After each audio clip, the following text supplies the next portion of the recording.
Hi, thanks for joining us. I am Charles Young. I chair the Finance Committee and also on the Board of Directors.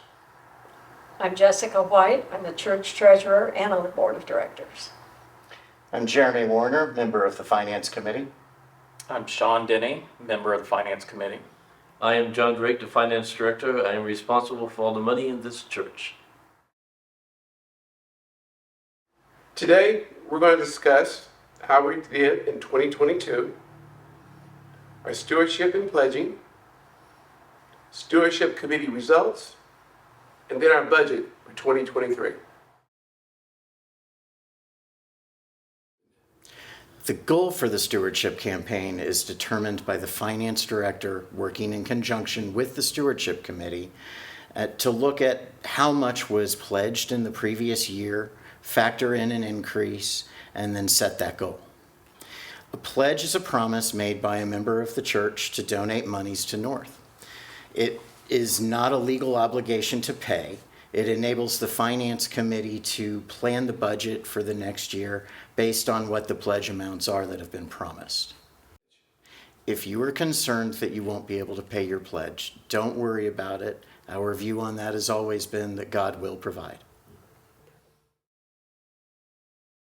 There are several ways that you can make your pledge. You can pay by check through the mail.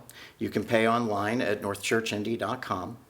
Or you can pay in person at church, either in donation boxes that are outside of the sanctuary or during the service in the donation or offering plate. We make it as easy as possible.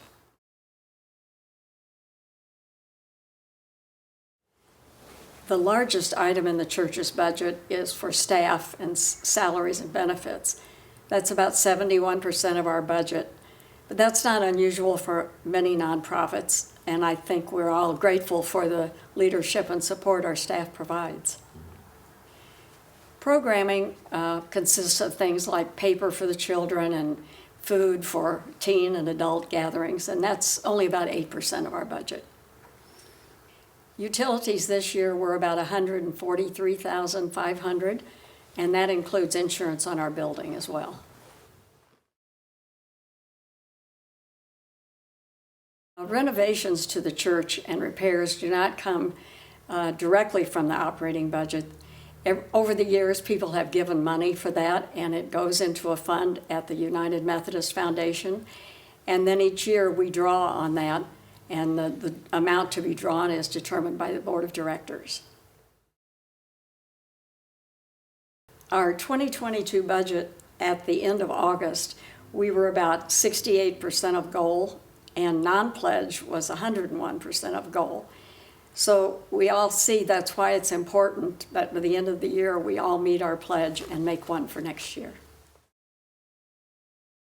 Here are our 2023 budget allocations for you to look at.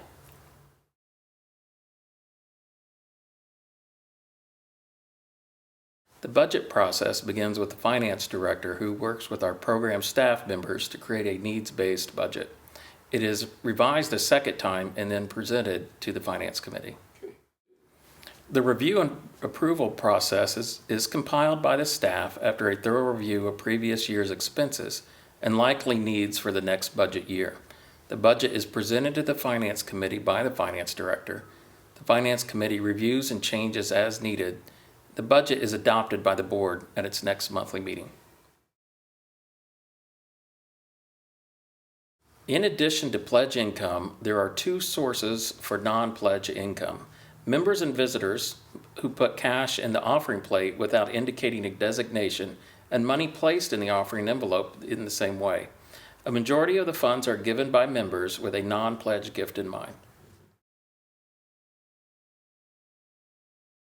To manage the budget, I work with the program staff each month and show them how they are doing versus the budget, and we monitor that each month throughout the year, and then at year end, our expenses match the budget.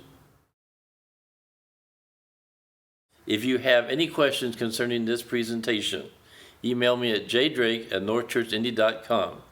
Thank you for your contributions to North Church and the difference you are making in the life of this community.